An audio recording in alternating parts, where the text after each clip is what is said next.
What's interesting is that it's always surprising how you can go from completely traumatized, terrified, and just surviving. I mean, literally just surviving.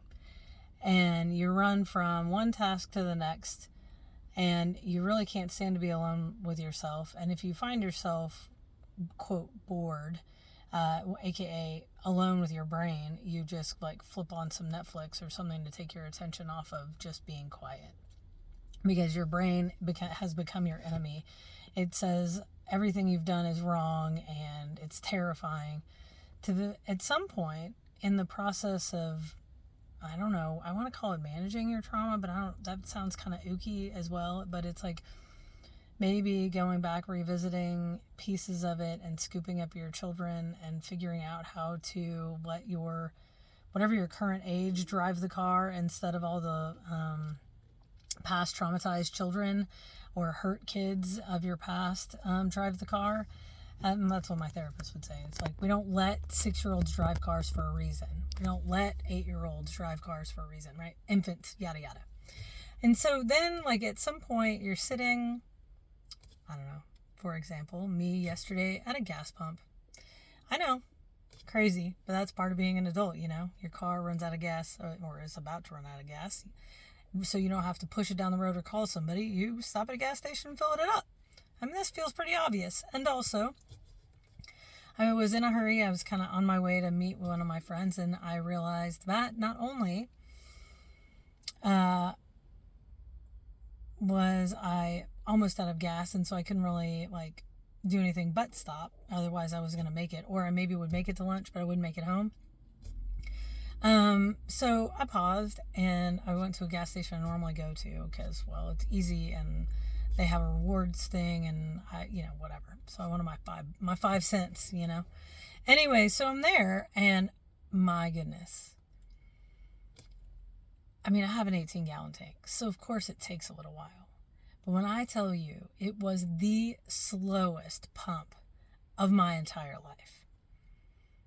And I was like, I'm looking at it and I'm looking at the car and I don't know why I think like it's kind of funny. It's kind of like the dog that looks at you like, trying to figure out why, like I'm looking to see like, did I pull up to a gas station that's refilling its gas into the tanks in the ground? Cause that's really terrible and also causes that pressure problem to happen. And so I'm like, oh, terrified. I'm like, I can hear my dad yelling in the background about how that's a terrible idea and you should never do that. You should never get gas while that is happening. And I'm like, cool.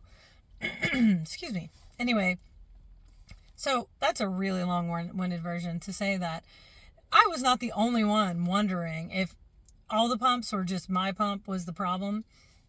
And so this lovely little woman is on the other side of my pump. So, I can't see her. She pops her head around and she's like, hey, is yours really going slow too? And I was like, yeah. I was like, whenever this stuff happens, I've learned instead of getting really angry and frustrated and sighing and shifting my weight and, thinking that's going to change anything, I've just decided that, like, those are the moments when the universe is telling me to slow down, to be patient, that everything's going to be okay, and also sometimes things take time. And she looked at me and she was like, huh. And I heard myself saying, like, I mean, I know that's kind of a weird perspective. And I haven't always had that. And also, it was this lovely moment where I realized sometimes it's okay to take a pause and for the gas to take 20 minutes instead of 5. And so I'm like, so she's standing there and she's like, yeah, she's like, I get it. And I was like, because, like, it's when you're in a hurry that, there's a gazillion cars and you can't make your left-hand turn and the light, it only lets 2 cars through before you have to stop again, and so it's like 3 stoplights to get through the intersection, or it just feels like everything is stacked against you when you have that attitude of like, I can't wait, I have to hurry, and you're so angry and grouchy and whatever. And so I'm sitting there and I was like, life's been pretty challenging and I don't know. I was like, I like had that moment where I finally got that job that paid me, the big money that I was always like holding out for. Like, that was going to be the penultimate, like, moment of my life, was when I finally broke six figures. And, like, that's kind of what you strive for whenever you are an undergrad making pennies, right? And then something shifted, and there were family things and a lot of complicated stuff that was happening in my life. And I told her about, the fact that there had been a domestic violence arrest and a divorce, and, that's taken 5 years. And, we're still not divorced, like, let's be real. And sexual abuse allegations and this whole thing. And she was like, I was like, so I just realized, like, it isn't about money. I mean, money's great. And also, you need it to survive and to eat and things like that. And also, I learned that that's one thing that you can always make more of. The thing that I learned in this time frame is that you can't always make more time. So during this time, I've been given the gift of time so many times that I've realized, like, I'm okay. Like, I like the abundance of time. If I get to choose, I am going to choose time with my family 1,000 times over some job that pays me a little bit more money. And so, like, in fact, I was offered a position that was, like, paying me the same thing I'm making right now, only it was 5 days a week. And I thought, that's bizarre. And also, why would I do that when I could work 2 days, make the same money, and have more time with my kids and my family? Really, I mean, it's more than kids. Like, I have a fantastic human being that I, for whatever reason, I'd never get tired of. Like, what? That can happen? Newsflash, when you process your trauma, you choose people who match you and are similar in a way, like similar in the way they approach life. So there's not really much to complain about or to fight about or to argue about. It's like something dumb, like, I don't like to put my hands in a in a sink full of dishes, and when the water has been filled up and it's cold and greasy and disgusting. I will do dishes for the rest of my life because this woman cooks amazingly. And also, I'm going to tell you that the only time I'm ever like, man, did you really do that? And she'll be like, I'll drain it. But I'll usually say, no, it's fine. I got it. I can put on my big girl pants and stick my hand in this drain and pull it out, even though it's not something I like. And if that's the worst you're working with, like, really. So, and that's only if I've had a grouchy day, usually.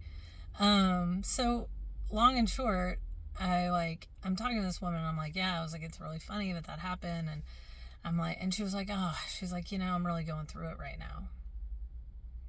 She's like, my husband's a gambler. He gambled away all the money and he gave me 2 weeks to move out. He told my adult daughters who were in college they had to get out. He didn't pay, he stopped paying for everything. And so I'm trying, like, he has an attorney and he's trying not to pay me alimony because it's been 20 something years. And now he has a fancy attorney and I, just have all the debt and I'm trying to pay all the bills. And I was like, it's funny. And she was like, and I'm a cancer survivor, so I have more debt than he does because I had to pay for my medical bills on my credit cards. And I'm like, of course you did. And I looked at her. And I don't know why. Like, who am I? I am not. Like, there's no part of me that's like, oh, I have it all figured out. Because I don't. Oh my gosh, I don't. But I just looked at her and I was like, sweetie, you're a cancer survivor. I was like, that moment when you're sitting in the dark and let's use a shade tree as an example, because that's like lovely, right? The image of it being hot and you get to cool off in the shade and it's dark under there. And then, like, every once in a while you can catch this, like, one tiny glimmer of the sun through the leaves and it lands on the ground. That moment? She was like, yeah. I said, no matter how dark it is, there's always a glimmer of light. She looked at me and she was like, that's true. I said, I have chills talking about this. I said, so, like, I know it's hard right now, but it's going to be okay. And I was having a really hard day. I don't know who. But I figured out how to like say something positive to this lovely lady. And I guess I'm hopeful that this brings some light to you. My daughter got in the car today and she goes, Mommy, no matter how dark it is, just look for the light. I'm going to leave that right there. Have a great day.